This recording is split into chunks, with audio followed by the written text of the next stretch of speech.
शांति कुंज हरिद्वार, परम पूज्य गुरुदेव माता जी सभी का आपका स्वागत वंदन अभिनंदन। सभी का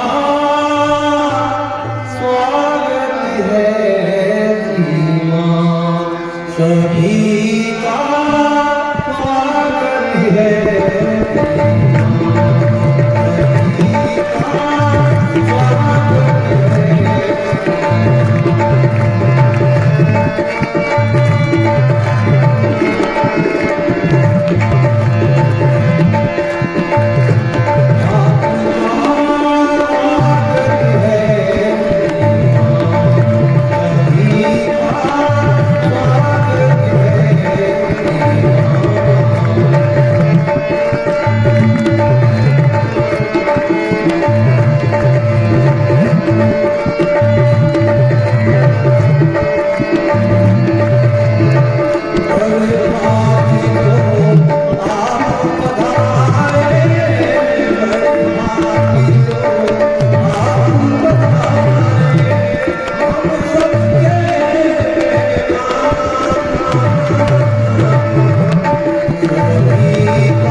ये हमारी भारतीय संस्कृति, देव संस्कृति, अतिथि देवो भव, हमारे बीच में शांति कुंज हरिद्वार के प्रतिनिधि के रूप में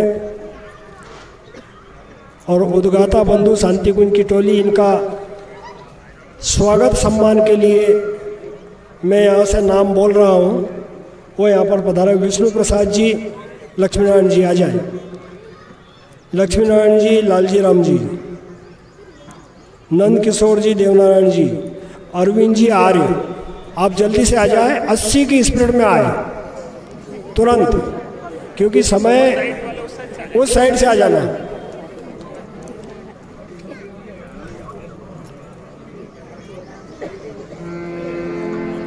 हाँ,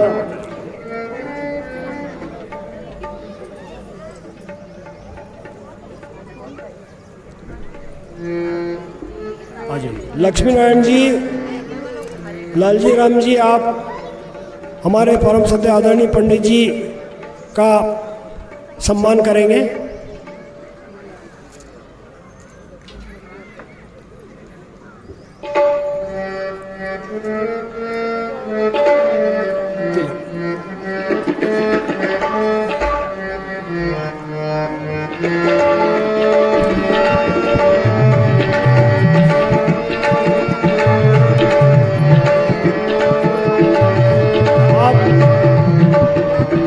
विष्णु प्रसाद जी आ जाए, वस्त्र ऊपर आप दीजिए।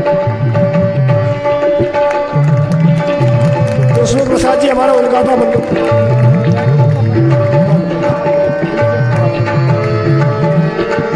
उद्गाता बंधु का विष्णु प्रसाद जी, लक्ष्मीनारायण जी।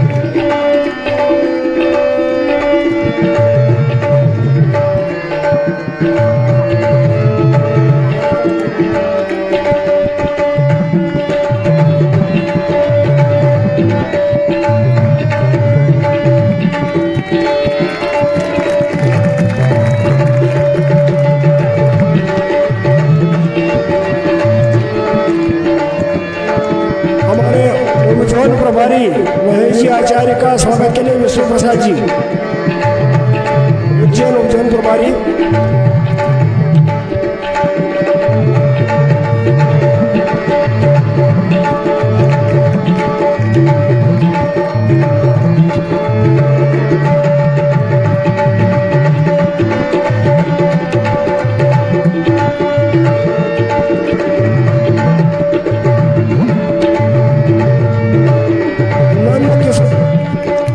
नंद किशोर जी, देवनारायण जी,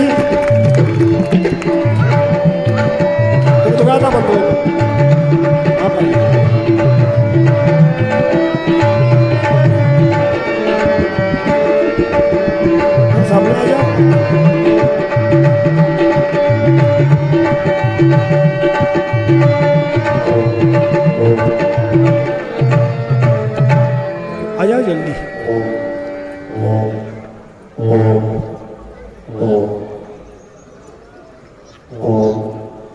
जो गायक है हमारे किरण जी, जो पीथमपुर के रहने वाले हैं, पंडित जी के साथ में रहते हैं।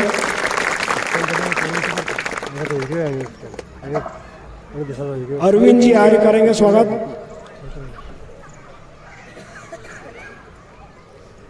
अब मेरा विनम्रता से निवेदन है विधायक जी साहब से, आप देवमंच पर आए, हमारे पंडित जी, आदरणीय पंडित जी के द्वारा आपका सम्मान किया जा रहा है शांति कुंज हरिद्वार की ओर से।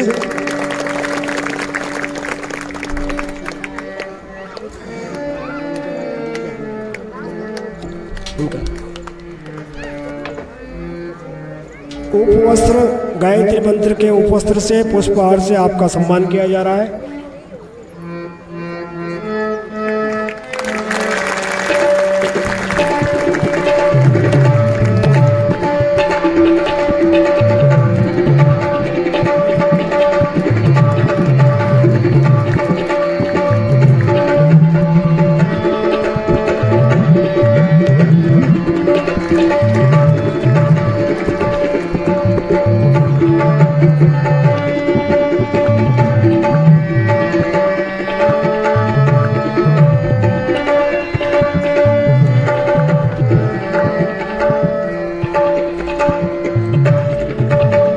स्वागत परिचय का क्रम यहाँ पर समापन होता है। एक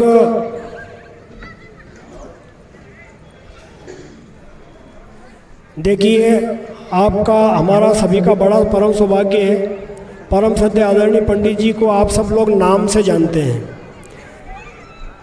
इनका 2 मिनट में मैं, क्योंकि आपसे जुड़ने का मेरे को सौभाग्य, सन 2000 राष्ट्र जागरण रथ यात्रा के अंतर्गत आपसे पहली बार आपका दर्शन किया था। जब से आपके संपर्क में मेरा रहना हुआ है, तो आपका नींव से निर्माण तक का इनका जो थोड़ा सा परिचय मैं देना चाहता हूं, क्योंकि बहुत सारे भाई बहन इनको पंडित जी के नाम से जानते हैं, मगर इनका कार्य क्या है।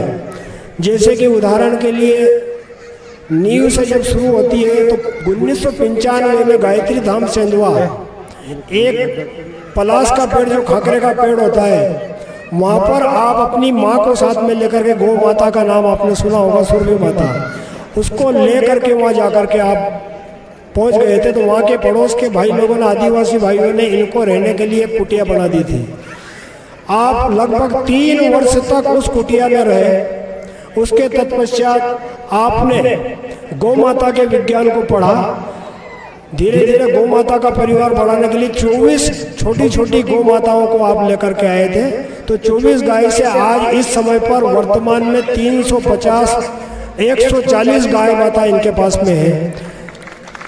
और जब आप वहाँ से, इनका व्रत था कि गौ संवर्धन, गौ संरक्षण इनका अभियान था, तो आपने उस गौ माता को लेकर के, क्योंकि वो गौ माता विलक्षण गौ माता थी, क्योंकि उसी गौ माता के चरण आपके यहाँ पर पड़े हैं, इसी भूमि पर 2010 में। तो आपने लगभग 1000 गांव की यात्रा गौ माता को लेकर के की है। लगभग गोग्राम पद यात्रा 35-40 गांव को 5 दिन में पूरा आप करते हैं। तो प्रति वर्ष फरवरी के माह में गोग्राम यात्रा निकालते हैं आप, तो किसानों को मार्गदर्शन देते हैं गो कृषि के लिए। तो उसी यात्रा के अंतर्गत 2010 14 दिसंबर को, 10 दिसंबर से 14 दिसंबर की यात्रा हमारे यहाँ पर थी। उस यात्रा के अंतर्गत आप यहाँ पधारे थे। अब इनका गायत्री धाम सेंधवा 1995 में मात्र एक गाय माता और आप थे। अब इनका परिवार वहाँ कितना बड़ा हो चुका है, लगभग 500 तो वहाँ के आदिवासी बच्चे पढ़ते हैं, 500 बच्चे हैं इनके, और 200 के लगभग गाय माता है। और इनका परिवार लगभग वहाँ पर 600-700 सदस्यों का परिवार वहाँ पर रह रहा है। क्योंकि मैंने 2000 में जब देखा था तो वहाँ एक मात्र यज्ञशाला थी और एक छोटा सा भोजनालय था। 2000 के बाद में गौ माता की इतनी कृपा हुई कि आज गायत्री धाम जाकर के आप देखोगे तो लगता है कि छोटा शांति कुंज है। शांति कुंज जैसा पूरा वहाँ पे सत्र चलते हैं। महीने में 2 बार प्राकृतिक शिविर चलाए जाते हैं, 5 तारीख से 7 दिन का और 20 तारीख से 7 दिन का। ये सत्र चलते हैं प्राकृतिक शिविर, जिसमें 100-150 वहाँ पर आते हैं। तो पंडित जी ने अपने जीवन को गौ माता के लिए समर्पित किया और पंडित जी पूरे अखिल विश्व गायत्री परिवार के लिए पूरे भारतवर्ष में जहाँ भी कोई बुलाते हैं वहाँ जरूर जाते हैं। और आपकी भावनाओं को देखते हुए पंडित जी का यहाँ आने का 100% नहीं था, मगर आपकी सबकी भावना और श्रद्धा के कारण से आपके अंदर जो तड़प थी, आपके अंदर जो भाव थी, उस भाव ही इनको आपको खींचकर, इनका एक बहुत बड़ा आयोजन था मातृ शक्ति श्रद्धा अभियान के अंतर्गत, नारी जागरण अभियान के अंतर्गत बड़वानी जिले का एक बहुत बड़ा आयोजन था। उस आयोजन को जीजी को सौंप करके आए और आपकी भावनाओं को देख करके यहाँ पधारे। आप सभी कमल के फूल खिलाकर इनका स्वागत करें। ऐसे मेरा निवेदन है। इसके बाद में प्रयास क्रम के अंतर्गत यहाँ के हमारे भाई लोगों ने 40 गांव का प्रवास किया है। 40 गांव में आमंत्रण देकर के आप आए हैं। तो मेरा निवेदन है कि 2 मिनट में अपनी प्रगति जो आपने जो इन दिनों में कार्य किया, वो या तो रामेश्वर जी आ जाए या रामेश्वर जी अपनी जो इस 8-10-15 दिन में इनको अनुभूति जो हुई है इस कार्य में, किस प्रकार से युगांतरी चेतना ने कार्य किया, गुरुदेव माता जी कैसे आगे आगे इनके चलते रहे, ये आप अपने शब्दों में बताएंगे।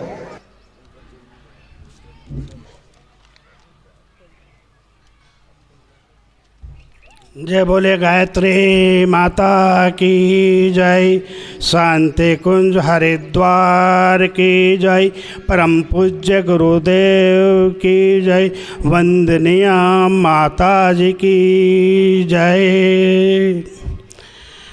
सर्वप्रथम जब हमें यह शांति कुंज हरिद्वार से तिथि आवेदन लगाया और तिथि मिली, हमें अपने आप में बड़ा हर्ष और गर्व हुआ। उसकी चर्चा जब हमने गांव में की, शक्तिपीठ शाजापुर को मालूम हुआ और उनने हमारी जब यहाँ पे हनुमान मंदिर पर गोष्ठी की और सबको अवगत कराया, दिशा निर्देश दिए कि इस प्रकार से ऐसा ऐसा इसमें करना है। हमने इसको अपने गांव में चर्चा करी और उसके बाद हम 5-7 बंधु अपने निकटतम गांव और दूर दराज के यहाँ से करीबन 20-25 गांव में स्वयं हुए और कहीं पे जाके हमने अपने जैसे सुजालपुर में हमें भूमि पूजन हुआ, वहाँ का रलायते गए, वहाँ पे हमने बताया और सबसे सहयोग का और प्रचार प्रसार के लिए। उसके बाद जब हम गाँव में संपर्क करने के लिए निकले तो बड़ा आत्मीयता से बहुत जगह भाव भरा स्वागत भी हुआ और सब उनसे चर्चा करने के बाद ऐसा लगा कि हमारा परिवार हमारे साथ में है। गांव में जब हमने यह चर्चा करी और गांव वालों से भी अनुरोध कहा कि आप तो केवल आगे हो जाइए, पूरा गांव हम सभी साथ में ही है, सब अपना ही काम है। और ये मैं आसपास के क्षेत्र के जितने भी यहाँ पर मेरे प्रतिनिधि आए हैं, जोड़े युगल जोड़े आए हैं, सभी से अनुरोध करता हूँ कि इस विराट 24 कुंडी गायत्री महायज्ञ को आप सफल बनाने के लिए फिर मैं आपसे करबद्ध निवेदन करता हूँ कि प्रचार प्रसार उसमें भागीदारी बढ़ चढ़ कर लें और उसको पूर्ण रूप से विराट स्वरूप देते हुए संपन्न कराए। यही आप अपेक्षा आसपास के निकटवर्ती गांवों से और ग्राम पनवाड़ की प्रमुख सभी जनताओं से मेरा निवेदन है। जय गायत्री माता की जय। और ये पर्दों के आसपास जो बच्चे चिल्ला रहे हैं उन्हें हमारे स्वयं सेवक, ये पेड़ के आसपास जो बच्चे घूम फिर रहे हैं इनको नवद इधर व्यवस्था दे पड़े, बायां हाथ नीचे दायां हाथ ऊपर, कमर भी गर्दन सीधा। जो व्यक्ति आपके सामने बोल रहा ना, वो व्यक्ति केवल एक पेनड्राइव की तरह, एक चिप की तरह, एक सिम की तरह, एक टेप रिकॉर्डर की तरह, एक टेलीविजन की तरह यंत्र हो सकता है, लेकिन शक्ति, प्रवाह, विचार, प्रेरणाएं उस परम सत्ता की है जिनको ईश्वर ने स्वयं वह परम ज्योति हाथ में लेकर के कहा कि बेटा तुम्हारा जीवन इस संसार को संभालने के लिए पैदा हुआ है। ऐसा अभी तक कोई विश्व में, दुनिया में ऐसा व्यक्ति, ऐसा कोई संस्था, संगठन, शंकराचार्य, महामंडलेश्वर या कोई बाबा, कोई संत अभी तक तो मैंने नहीं सुना कि जिसने ये कहा हो कि युग का निर्माण होगा। इस विश्व की धरती पर एक महापुरुष के कंठ में उस भगवान ने, उस भगवत सत्ता ने एक योजना दी, युग निर्माण योजना। ऐसा नहीं कि दुनिया में कथा नहीं होती, प्रवचन नहीं होते हैं, यज्ञ नहीं होते हैं, भागवत नहीं होती है, सब रोज होते हैं, लेकिन हम ये नहीं करते हैं। ना हम कथा करते हैं, न भागवत करते हैं, न यज्ञ करते हैं, ना हम भंडारे करते हैं। हम लोग फिर क्या करेंगे? भाइयों बहनों, इस धरती के उज्जवल भविष्य और मनुष्य के अंतिम व्यक्ति का भला कैसे हो, युग के निर्माण की योजना 100 सूत्रों में है। इस यज्ञ में हम उन 100 सूत्रों में से 5 विशेष सूत्रों का व्रत लिया है गायत्री परिवार ने, कि हम इस एक साल में सबसे पहले इस एक वर्ष में हम यज्ञ भगवान को घर घर, गांव गांव जीवन यज्ञ के रूप में पहुंचा देंगे। कुंडी यज्ञ तो हो जाते हैं, जीवन यज्ञ अधूरा रह जाता है। हमें सोचने में मजबूर कर देंगे व्यक्ति को कि मैं कौन हूं, उसके अंदर से उत्तर खोजेंगे कि तुम धरती पे क्यों हो। जिस दिन भाइयों बहनों व्यक्ति जान लेगा कि मैं कौन हूं, उस दिन उसके अंदर से एक उत्तर आने लगेगा कि मैं क्यों हूं। जिस दिन हम बोल देंगे कि मैं क्यों हूं, तो आदमी का चिंतन बदल जाएगा, आदमी के कर्म बदल जाएंगे। तो बदलेगा कौन? तो देव संस्कृति के माता पिता बदलेंगे। तो देव संस्कृति में पिता यज्ञ को कहते हैं, और जिन बच्चों के पिता उंगली छोड़ देते हैं ना, उनका अनुशासन बिगड़ जाता है। तो हम यज्ञ को सत्कर्म के रूप में आपके बीच में ला रहे हैं, केवल यज्ञ के रूप में नहीं ला रहे हैं। आज से एक कनादी गांव का सत्कर्म का महायज्ञ कैसे होगा, उसका भूमि पूजन करने जा रहे हैं। अपने घर बनाया, खेती बाड़ी, सड़क, मकान, स्कूल, फैक्ट्री, उद्योग, हर जगह धरती पर खड़े हैं। लेकिन आज आप देखोगे इस भूमि पूजन में कि इस मां वसुंधरा का ये कोई मामूली मिट्टी की कण नहीं है, यह हमारी सबके आश्रयदाता, संतों, सुधारकों, शहीदों की, हमारे पूर्वजों की कर्म भूमि के हम आज वंदना करने आए हैं। जिसकी धरती का अंश हमारे जीवन की सुख सुविधाओं में लगता हो, उस मां की वंदना करने के लिए आए हैं। जितने लोग बैठे ना, आज से इनका घर, परिवार, उद्योग, व्यापार, खेती में यह धरती का अब अलग से अनुदान वरदान मिलेगा। अभी तक तो देती थी, लेकिन वो कैसे देती थी? केवल एक कोई सेवा कर दे या कोई नौकरी कर दे तो उसके बदले में जो मिलता है उतना, लेकिन आप वो नहीं मिलेगा। अब माँ और बेटे का संबंध हो जाएगा तो फिर बेटे का हक मिलेगा, नौकर जैसी मजदूरी नहीं मिलेगी। यह हमें विश्वास है। ज्यादा हमारे यज्ञ हुए हैं, वहां उस धरती के, उस क्षेत्र के रहने वालों में अपने राष्ट्र के प्रति, अपने समाज के प्रति, स्वयं के परिवार के प्रति एक बड़ी जिम्मेदारी है। उस जिम्मेदारी के हम लोग ट्रेनिंग देते हैं, उसका नाम है गायत्री। गायत्री किसी मूर्ति का नाम नहीं है, गायत्री सदचिंतन का नाम है।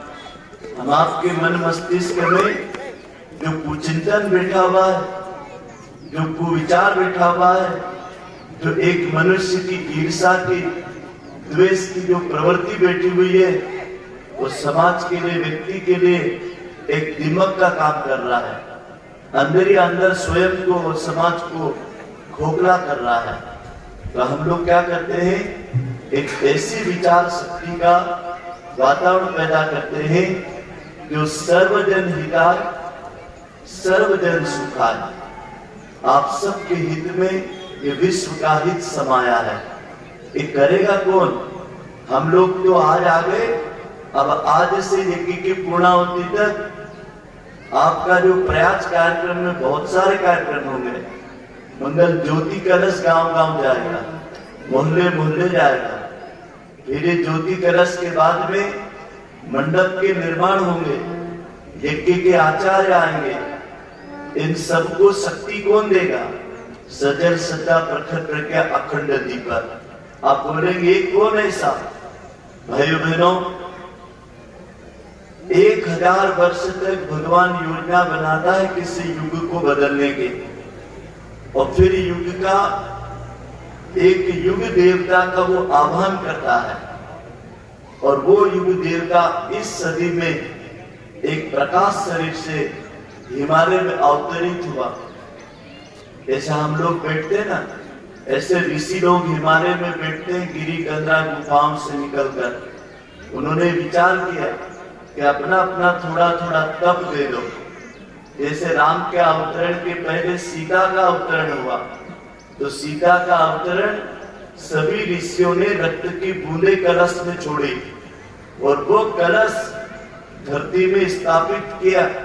और वो ऋषि मंडल का कलश, रक्त की बूंदे, प्राण अग्नि किसकी बनी? इस भूमंडल की नारी शक्ति के। और राजा जनक के हल के नीचे जो हल की पास होती ना, उसको संस्कृत में सीता कहते हैं। तो शीत का स्पर्श होते ही वो कलश ऊपर आया, और वो कलश में से फिर प्रकट हुई एक नारी शक्ति, और वो सीता का लालन पालन जनकपुर में राजा जनक के घर हुआ।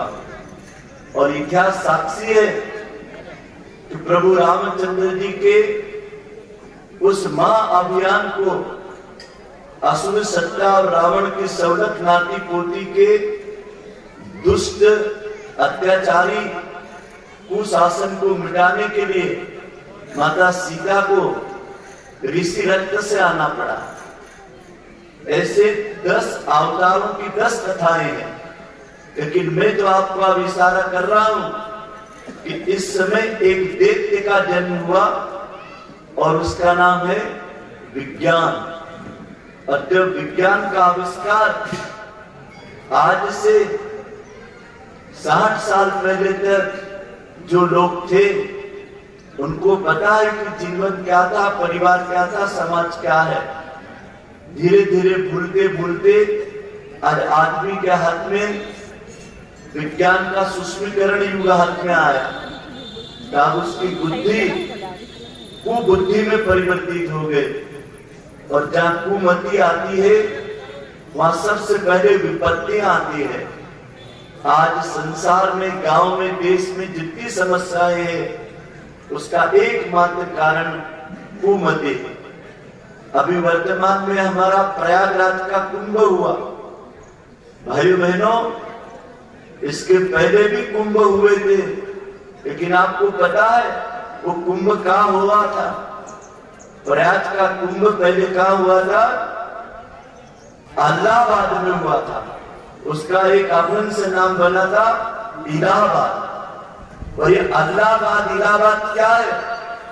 जिन 400 वर्षों तक मुगल शासकों ने हमारे ऊपर राज्य किया था, हमारे तीर्थों के नाम बदल करके अल्लाह के नाम पे तीर्थों के नाम रख दिए, और 400 साल तक मेरे देश के लोगों ने देवप्रयाग की देवभूमि को इलाहाबाद और इलाहाबाद के नाम से जानते थे।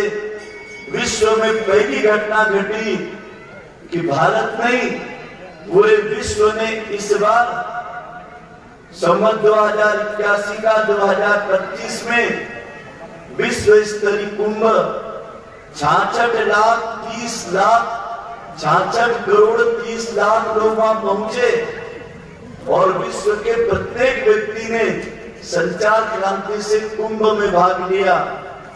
जनशक्ति का, श्रद्धा का संगठन देख लिया। विधर्मी लोगों ने सनातन धर्म की, हिंदू धर्म की ताकत देख ली। कोई किसी को निमंत्रण गया था क्या? विश्व में पहली ऐसा घटना हुई कि 66 करोड़ लोग बिना निमंत्रण के कुंभ में गए और 66 करोड़ लोगों को रहने की, खाने की सारी व्यवस्था बिना जेब के होती थी नहान में। सोच के देखिए, पूरा विश्व के वैज्ञानिक, बड़े बड़े मैनेजमेंट करने वाले अब गणित लगाते हैं कि भारत एक ऐसा देश है जो धर्म, संस्कृति और नदियों के बारे में और अपने देवी देवता तीर्थों के बारे में कितना संगठित देश है।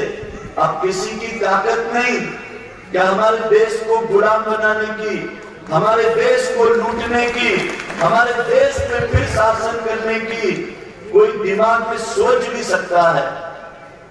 भाइयों बहनों, ये तो अभी आपने केवल 100 साल के अखंड दीपक का और 100 साल के आरएसएस के संघ शक्ति का केवल छोटा सा ट्रेलर देखा। कुंभ पिक्चर पूरी बाकी है।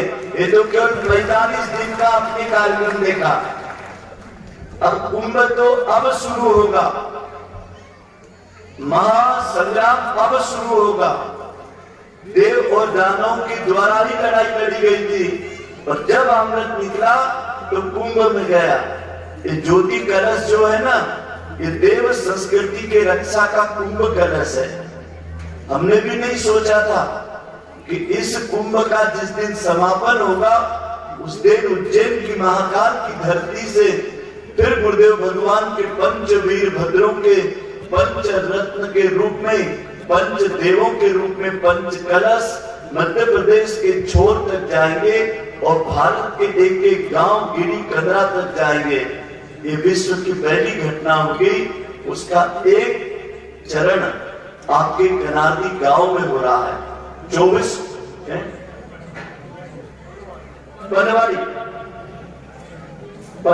गांव में हो रहा है। बनवारी गांव की जनता और यहाँ आस पास के एक कुंड एक गांव। विधायक महोदय जी, आपके विधानसभा क्षेत्र में इतना सुंदर आयोजन होना, जिसके माध्यम से एक कुंड एक गांव, एक गांव के कुंड में एक गांव का जलरज, एक गांव का तप, एक गांव का अंश, एक गांव के 25 जोड़े जब भाग लेंगे और एक स्थान से यज्ञ कुंड की दिव्य मंत्रों और जड़ी बूटियों की आहुतियां होगी, तो इस धरती का पूरा प्राण तत्व, इस धरती से ओजोन की परत तक, इंद्र के सिंहासन तक आपकी प्राण ऊर्जा यज्ञ, अग्नि और वेद मंत्र लेकर के जाएंगे। ये एक प्रयोग है, ये अनुष्ठान हमारा प्रयोग है। जैसे वैज्ञानिक लोग अनुसंधान करते हैं, ऐसे आध्यात्मिक ऋषि आचार्यों के संरक्षण में करते हैं। तो सब लोग ऐसे हाथ जोड़िए। इस यज्ञ के आचार्य हैं वेद मूर्ति तपोनिष्ठ पंडित श्री राम शर्मा आचार्य जी, जिन्होंने 24 वर्ष तक 24 लक्ष के महापुरुष शरण भगवती गायत्री को धारण करके धरती पर अज्ञान, अभाव, अशक्ति को दूर करने के लिए, मनुष्य मात्र के चिंतन, चरित्र, व्यवहार को ऊंचा उठाने के लिए, हम सबके गुण, कर्म, स्वभाव को उन्नत करने के लिए, व्यक्ति के अंतःकरण में देवत्व और इसी धरती को स्वर्ग बनाने के लिए, सबके भाग्य और भविष्य को उज्जवल करने के लिए गुरुदेव माता जी इस भूमि पूजन में पधारे और अपने प्राण दीपक में ज्योति कलश में आकर के आसन ग्रहण करें।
एक धर्मतंत्र का लोक शिक्षण की ये कार्यशाला है।